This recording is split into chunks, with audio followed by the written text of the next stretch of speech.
sakto yan dahil ito na ang mag-a-attract ng swerte sa bagong taon. Look at this! Ay, ang ganda, may unang Ang hirit! ganda. Unang hirit 2026.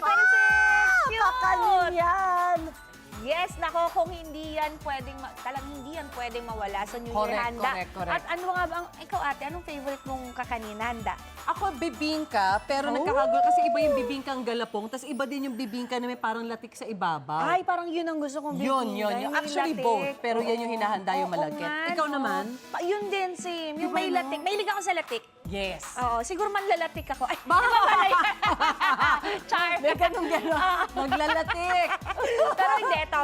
Guys, masarap na pampaswerte pa. Yes. Kaya yan ang una natin ibibida sa ating UH Media Noche Series! Nako, ito na nga, guys. Dahil 3 days na lang, aba, gagawin pa rin naming series ito. Cheska, mukhang busy-busy ka sa paggawa dyan. Ano-ano bang kakanin ang meron dyan? Hi, Ches! Nako, marami tayong klase ng kakanin dito. Iba't ibang klase talaga. At alam nyo ba mga kapuso, meron silang ipinagmamalaki dito na assorted box na kakanin. Yun, Kung saan may 6 na klase ng kakanin sa isang box. Yun yung binibida talaga nila dito sa isang pagawaan ng kakanin dito sa Quezon City. At alam nyo ba, ayan, importante ito dahil ito yung sumisimbolo sa ating medianoche handaan ng pagkadikit-dikit ng ating family. At importante na close tayong lahat this new year. At eto na nga, itong pagawaan, since 1930s pa sila on business at ongoing pa rin sila hanggang ngayon. Kaya naman this morning, makakasama natin ang mismong owner nitong commissary, nitong business na to, si Sir Raymond Tabihe. Hi. Hello, Sir Raymond. Naku, Magandang umaga po. oo, welcome to Unang Hirit. Ayun, so malalaman natin kung ano-ano, paano nga ba ginagawa itong ating mga kakanin at kung ano-anong klaseng kakanin ang nilalagay sa ating assorted box. 'Di ba? Well, pero, oo, ano nga ba itong kakanin na gagawin natin, Sir Well, right now, Raymond? ang gagawin natin is kutsinta kalamay. Ito yung kulay pula doon sa assorted kakanin natin. Oh. So, yung process naman, basically for everything is the same. Ihahalo po natin tong galapong dito po sa gata. Okay. Itong sige. galapong po, meron na po din itong asukal. Okay. Halo ko na Halo po, na lang natin yan. Okay. So, ito na yung mga gata, mga kapuso. Medyo arm workout po ito pag ginagawa pala. Medyo mahirap. Dahil big batches yung ginagawa natin, Sir Raymond, no? Yes po. Yan. So, halu-haluin lang nating lahat. Yes, kailangan po well combined. Oo. Tapos after po mahalo ito, kailangan po natin padaanan sa sifter po para mas maging smooth po yung texture. Ma'am, Oo. ano ko lang po Sorry. Sige po. Game. Sige. Tapos po, ano po yung susunod natin, sir? May dadagdag pa ba tayo dito? Kailangan po muna natin padaanin sa I-sift. sifter. Okay, sift natin siya. Okay. Para mas smooth itong mga kapuso, tama? Walang buo-buo sa ating mga kakanin. Yes, tama po yun, ma'am. Ayun. Sige. Tulungan kita, Sir Raymond. Tsaka madali naman siyang ma-sift. Okay. Pagkatapos na nating na-sift, andun, nakuha na natin yung mga gunk, kumbaga, o buo-buo. Ngayon Smooth na naman siya. po, kailangan po natin dagdagan ng lye water. Ito po yung magbibigay ng kunat po sa ating kutsinta. Para mas dumikit. Tama ba? It's more of texture, Ah, ano na lang po. texture. Oo. Konti lang. Yeah. Yan. Then yung food color naman po, para mas magmukhang vibrant po siya. Importante. Kasi di ba New Year, dapat bright ang bagong taon natin. Kaya mas maganda pag yung pagkain natin, bright na bright ang color. Oh. Then, kailangan na lang din po ulit haluin. Okay. Ayun. Uy, ang ganda ng kulay niya mga kapuso, oh. Ano nga po tawag dito? Kutsinta kalamay po. Kutsinta kalamay. Pagkatapos po na-mix na lahat ito, sir, ano po na po yung gagawin natin? ita-transfer na po natin siya dito sa food pan. Oh. Okay. Ako na po, ma'am. Transfer natin. Yan.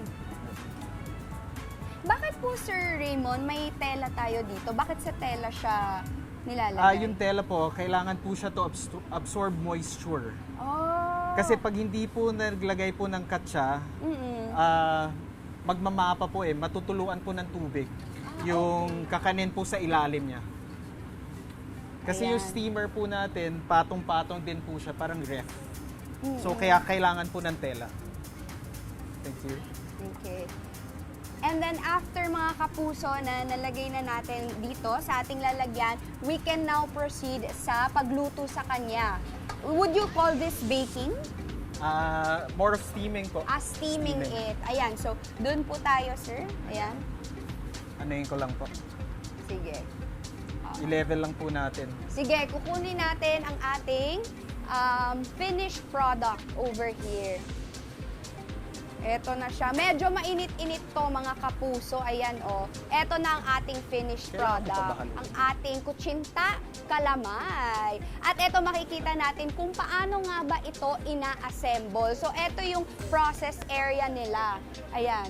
Alika dito, Sir Raymond. Ayan, eto yon. So, eto yung cutting area nila. Actually, mga kapuso, trinay ko rin mag-cut kanina. Medyo mahirap yung cutting kasi madikit siya. So, talagang precise. It's like an Yeah. art. Yes, no? ma'am. Oo. Ayan, ito yung iba't ibang klase natin ng mga kakanin dito. At syempre, dito sa part naman na ito, dito yung pag-assemble. Naku, sir, eto po ba, ano-ano po bang klase ng mga kakanin ito? Right now, Included? ito po nasa harapan po natin. Oo.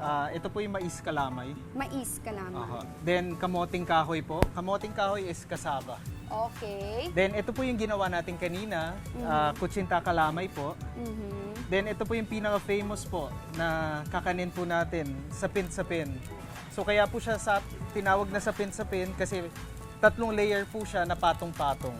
Wow. Which is, yun nga po, yung purple, yellow, and yung white part po. Which is very iconic as a Filipino, yung Yes, sapin-sapin actually, talaga.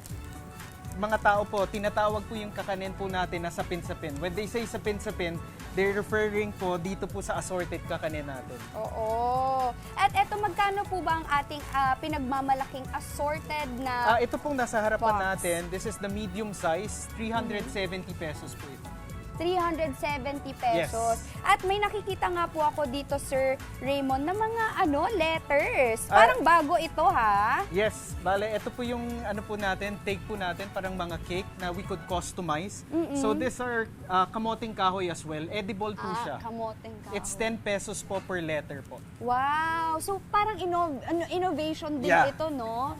Para din po na maengganyo po natin yung younger generations na kumain po ng native delicacies po. Correct. At mas Instagrammable siyang tignan. Mas Yes. siya sa social media. Ayan. Makikita niyo, ang ganda mga kapuso.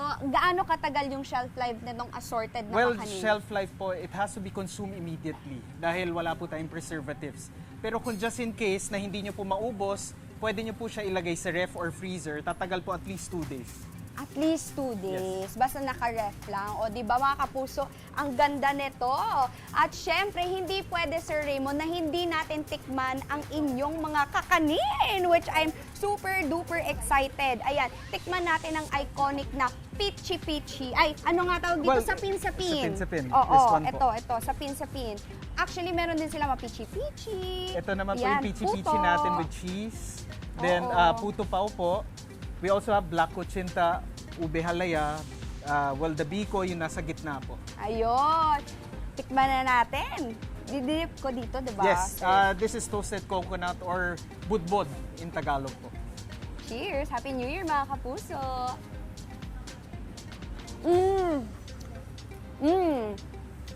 Matamis, masarap, nakakabusog siya. Ma'am, bagay na bagay po for post-workout especially. It's all carbs, so mas mabibigay po siya ng energy for you. Tsaka pag grabe yung trabaho mo during the day, eto yon para hindi ka ma-hypo. Ayun na nga mga kapuso, kaya ano pang hinihintay ninyo? Humabol na kayo sa inyong mga orders dahil 3 days na lang bago mag 2026. Kaya for more food adventures just like this one, tutok lang sa inyong Pambansa Morning Show kung saan laging una ka, unang hirit! Ikaw, hindi ka pa nakasubscribe sa GMA Public Affairs YouTube channel? Bakit? Mag-subscribe ka na, dali na, para laging una ka sa mga latest kwento at balita. I-follow mo na rin ang official social media pages ng Unang Hirit. Salamat, Kapuso!